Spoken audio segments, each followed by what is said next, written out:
warahmatullahi wabarakatuh. Perkenalkan, nama saya Saldina Ningsi dengan NIM B1B1220046. Baiklah, materi pertama yaitu pengertian kredit. Kredit berasal dari kata kreder atau kreditum. Kreder dari bahasa Yunani yang berarti kepercayaan, sementara kredit dari bahasa Latin yang berarti kepercayaan akan kebenaran. Arti kata tersebut memiliki implikasi bahwa setiap kegiatan kreditan harus dilandasi kepercayaan.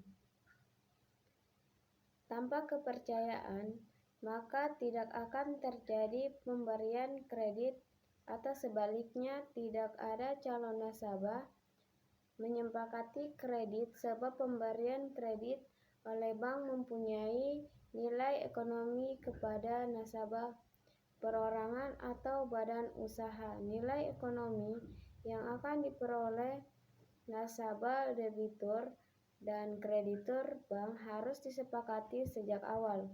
Ada komitmen tanpa merugikan salah satu pihak. Selanjutnya, materi kedua yaitu prinsip pengkreditan. Secara umum, pemberian kredit akan selalu berpegang pada prinsip-prinsip sebagai berikut. Yang pertama, karakter. Adanya penyerahan uang kepada debitur itu didasari kepercayaan. Kepercayaan timbul karena debitur memiliki karakter berupa moral, watak, ataupun sifat-sifat personality yang positif dan kooperatif, serta memiliki rasa tanggung jawab. Yang kedua, capacity. Capacity ini dapat didekati dari aspek keuangan dan aspek yuridis. Aspek keuangan dilihat dari cash flow yang dihasilkan, dan dari aspek yuridis akan terlihat bahwa debitur itu memang memiliki kapasitas untuk melakukan perjanjian kredit dan melunasi kembali sesuai perjanjian. Yang ketiga, kapital. Kapital menyangkut modal yang dimiliki perusahaan. Debitur, semakin besar modal sendiri yang dimiliki, maka semakin tangguh menghadapi kemungkinan resiko yang dihadapi di kemudian hari. Kapital ini umumnya dicerminkan oleh neraca calon debitur dengan melihat komponen modal. Yang keempat adalah kolateral. Kolateral merupakan jaminan perusahaan atas kredit yang diterimanya. Bank memerlukan jaminan untuk menutup kemungkinan risiko terburuk, yaitu tidak terbayarnya utang akibat apapun. Jaminan merupakan pengaman bagi dana perbankan yang dikucurkan. Semakin besar jaminan itu mengcover kredit, maka semakin aman dana bank itu. Jaminan-jaminan tersebut akan dianggap aman bila mampu mengcover 120% dari total kreditnya. Yang kelima adalah condition of economy. Kondisi ekonomi dimaksud adalah kondisi makro yang mempengaruhi kredit perbankan. Secara spesifik adalah kondisi makro yang mempengaruhi bisnis debitur. Apakah bisnis debitur sangat rentan dengan fluktuasi perekonomian atau relatif tangguh menghadapi gejolak perekonomian? Pada kondisi perekonomian yang relatif stabil akan mendorong pertumbuhan dunia usaha, sehingga pengucuran kredit akan aman. Baiklah, materi ketiga yaitu perencanaan bank. Setiap bank mempunyai misi atau tujuan pokok ketika didirikan. Oleh karena itu, setiap langkah yang ditempuh harus dipahami oleh tujuan pokok bank tersebut. Untuk mencapai tujuan pokok untuk bank harus membuat perencanaan, sebab dalam perencanaan akan dapat ditentukan tujuan perencanaan, strategi untuk mencapainya, sasaran, dan program pelaksanaan operasi bank. Ada 3 poin penting dalam perencanaan bank, yaitu yang pertama, fungsi perencanaan kredit terbagi menjadi 4 poin, yaitu sebagai instrumen pengawasan kredit. Dalam setiap hal ini, setiap penjaksaan pemberian kredit harus sesuai dengan perencanaannya. Penyimpangan atas pemberian kredit dapat diketahui melalui kesesuaian antara rencana dengan realita pemberian kredit.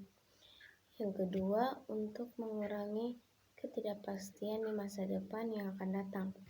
Perencanaan yang fleksibel akan mampu mengantisipasi setiap perubahan baik yang menyangkut internal manajemen maupun eksternal manajemen. Yang ketiga yaitu perencanaan kredit dapat berfungsi sebagai pedoman dalam melakukan keputusan bisnis, sehingga terhindar dari spekulasi dan pelanggaran regulasi bank yang berpengaruh dalam penilaian kesehatan bank yang bersangkutan. Yang keempat yaitu perencanaan kredit, berfungsi mengarahkan dalam menentukan segmentasi pasar. Program alokasi perencanaan kredit beserta informasi yang melengkapinya dapat membantu manajemen dalam menentukan segmentasi pasar. Selanjutnya yaitu yang kedua, sifat-sifat perencanaan kredit. Terbagi menjadi 5 poin, yaitu pertama, objektif, yaitu disusun berdasarkan data, fakta, dan dugaan secara ilmiah. Yang kedua, fleksibel dan pragmatis, yaitu rencana harus dapat mengalami penyesuaian bila keadaan menghendaki demikian. Yang ketiga, lengkap dan detail, yaitu faktor atau aspek yang mungkin timbul harus tercakup dalam perencanaan tersebut. Yang keempat, memudahkan pengawasan kredit, yaitu perencanaan harus disusun secara jelas dan sistematik sehingga dapat memudahkan dan menjadi standar dalam pengawasan kredit.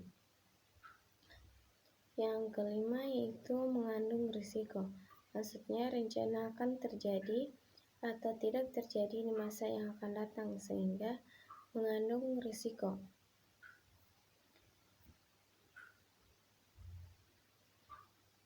Selanjutnya poin ketiga yaitu proses formulasi dan penyusunan perencanaan kredit. Dalam menyusun perencanaan kredit, sebuah bank harus mengacu pada misi bank.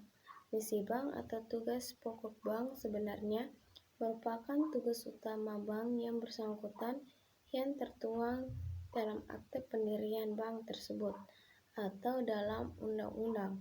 Tugas pokok tersebut biasanya menggambarkan spekulasi bank tersebut menurut bidang garapan atau sektor ekonomi.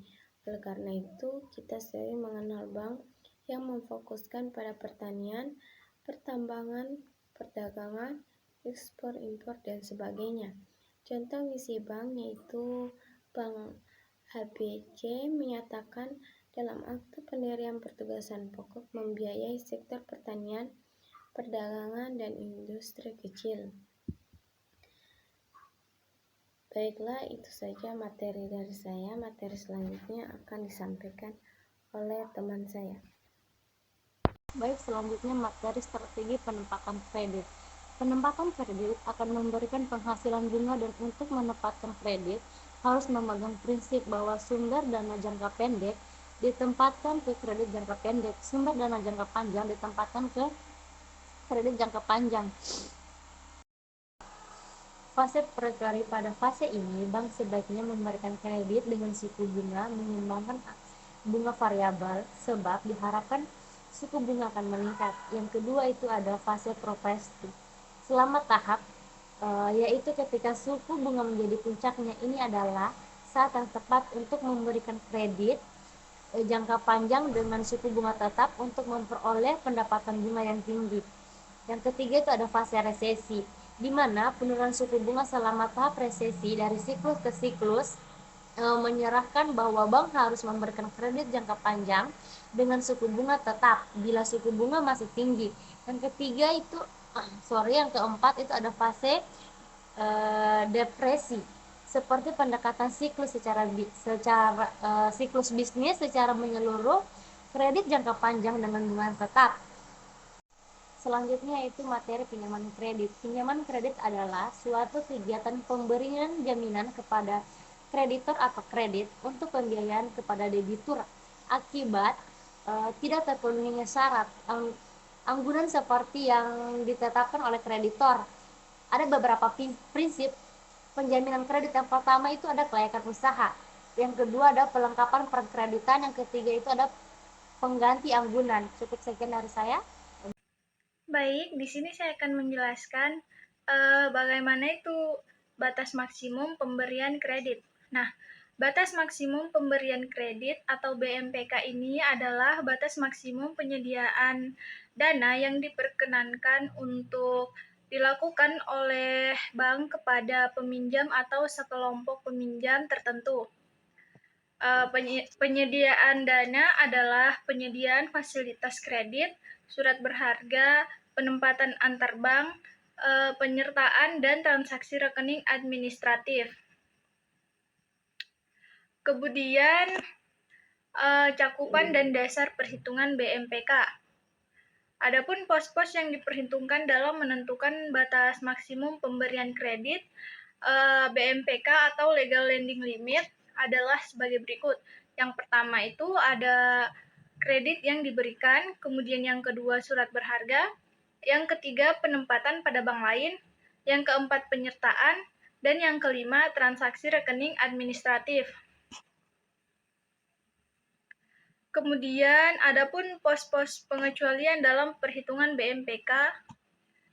Dalam perhitungan BMPK suatu bank ada beberapa pos yang tidak perlu diperhitungkan, yaitu yang pertama penyediaan dana yang disesuaikan dari ketentuan BMPK, dan yang kedua yaitu penyediaan dana dikecualikan dari perhitungan BMPK tanpa batas waktu. Kemudian analisis dan evaluasi kredit. Nah, analisis kredit merupakan penentuan profit risiko kredit di mana di masa depan suatu bank. Kesalahan dalam analisis kredit akan berakibat bank menempatkan dananya kepada debitur berisiko tinggi. Dalam pemberian kredit, bank akan bertindak sebagai agen. Hubungan prinsipal dan agen akan selaras bila semua dilakukan secara fair. Kemudian evaluasi terhadap kredit dilakukan sebagai pedoman langkah awal penilaian kualitas pengembalian kredit oleh debitur, penilaian terhadap debitur sebagai analisis awal terhadap calon debitur, dan juga tolak ukur dalam pengukuran kinerja manajemen kredit dalam operasi simpan pinjam dalam hal distribusi kredit. Evaluasi kredit ini sendiri didefinisikan sebagai proses penilaian awal terhadap calon debitur dengan mempertimbangkan prinsip pemberian kredit sebagai tolak ukur dalam pengukuran kemampuan pengambilan kredit.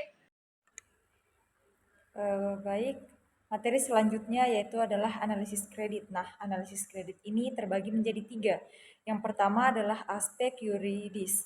Nah, aspek yuridis ini merupakan aspek yang lebih banyak meliputi oleh legalitas berbagai hal dokumen data, seperti legalitas pendirian perusahaan atau badan usaha, legalitas usaha, legalitas pengajuan permohonan kredit, dan legalitas barang-barang jaminan. Nah, aspek yuridis ini terbagi menjadi 3. Yang pertama adalah legalitas pendirian usaha.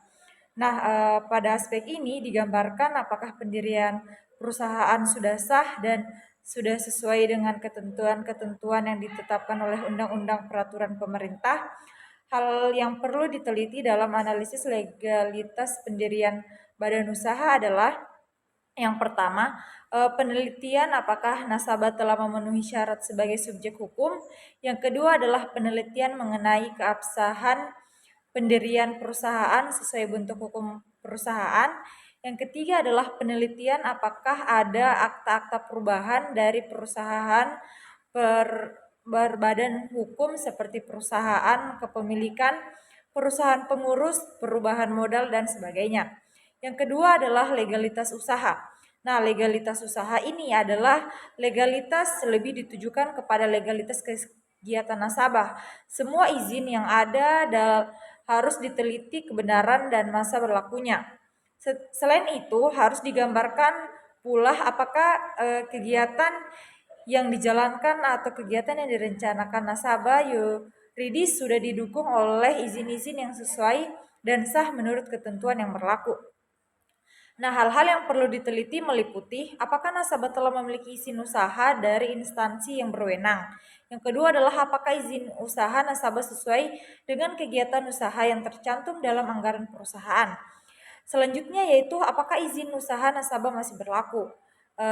Selanjutnya yaitu adalah legalitas pengajuan permohonan kredit. Nah, dalam pembahasan kali ini adalah apakah orang yang mengajukan permohonan kredit adalah orang yang berhak bertindak atas nama perusahaan. Dilihat dari ketentuan-ketentuan anggaran dasar perusahaan. Batas-batas dalam legalitas pengajuan permohonan kredit adalah sebagai berikut. Yang pertama, untuk perseroan terbatas atau PT. Nah, apakah peminjaman atau peanggunan harta kekayaan sebagai atau seluruhnya kepada pihak lain harus terlebih dahulu mendapatkan persetujuan dengan Dewan Komisaris Perusahaan. Selanjutnya yaitu apabila mengajukan permohonan kredit kepada bank harus mendapatkan persetujuan tertulis dari Dewan Komisaris, yaitu adalah jenis kredit. Nah, jenis yang pertama yaitu jenis kredit berdasarkan anggunan atau jaminannya. Nah, kredit yang didasarkan pada jaminan merupakan jenis kredit yang didukung oleh jaminan atau agunan. Namun juga terdapat jenis kredit yang didasari pada anggunan atau jaminan. Jadi jenis kredit yang berdasarkan jenis jaminan terbagi menjadi dua, yaitu kredit dengan jaminan dan kredit tanpa jaminan. Kredit dengan jaminan diberikan kepada nasabah dengan terbagi menjadi beberapa golongan, yaitu kredit jaminan benda tidak terwujud seperti obligasi, saham, dan surat berharga lainnya. Sedangkan jaminan kredit benda terwujud seperti kendaraan bermotor, investasi, kantor, mesin, dan lainnya. Kredit jaminan perorangan seperti ganti rugi apabila terdapat kerugian dan sebagainya. Selanjutnya yaitu adalah jenis kredit tanpa jaminan. Nah, jenis kredit tanpa jaminan ini diberikan kepada nasabah yang dianggap mampu membayar atau meminjamkan dengan lancar tanpa hambatan. Hal tersebut dikarenakan nasabah memiliki sumber pelunasan kedua agar hutang kreditnya dapat terbayar. Nah, jenis dari kredit itu yang kedua yaitu jenis kredit berdasarkan jangka waktunya. Nah, kredit jenis ini didasari pada kemampuan seberapa lama nasabah membayar hutangnya. Kredit kepada bank berdasarkan jangka waktunya. Kredit dibagi menjadi 3, yaitu kredit jangka panjang, kredit jangka menengah, dan kredit jangka pendek. Nah, jenis selanjutnya yaitu jenis kredit berdasarkan tujuan penggunaannya. Nah, jika ditinjau berdasarkan tujuan dari penggunaan kredit itu sendiri, maka kredit tersebut terbagi menjadi 3, yaitu kredit konsumtif, model kerja, dan kredit investasi. Nah, perbedaan dari masing-masing jenis kredit tersebut didasarkan pada tujuan penggunaannya. Dikarenakan tersebut dapat berpengaruh terhadap bagaimana cara nasabah mengangsurnya dan beberapa lama waktu yang dibutuhkan. Nah, kredit yang pertama yaitu kredit konsumtif. Nah, kredit konsumtif ini adalah jenis kredit yang disediakan oleh bank untuk para nasabah yang akan digunakan untuk memenuhi kebutuhan membeli barang atau jasa yang dibutuhkan secara pribadi dan tidak digunakan untuk keperluan usaha. Nah, kredit kedua yaitu adalah kredit modal kerja. Nah, kredit modal kerja adalah jenis kredit yang disediakan oleh bank untuk para nasabah yang kemudian digunakan untuk memenuhi kebutuhan modal kerja. Nah, pada umumnya modal kerja tersebut habis dalam satu siklus usaha. Contohnya yaitu kredit modal kerja yaitu modal pembelian bahan baku, kredit penutupan utang dagang atau kredit upah buruh dan lain sebagainya. Selanjutnya yaitu adalah kredit investasi. Nah, kredit investasi ini adalah kredit yang disediakan oleh bank untuk para nasabah dengan keperluan investasi. Umumnya kredit investasi diberikan kepada bank dengan jangka yang lebih besar dengan nilai kredit yang besar. Contohnya dari kredit investasi yaitu kredit pendirian. Nah, perusahaan baru, kredit perdagangan barang modal modal atau Audio Jungle.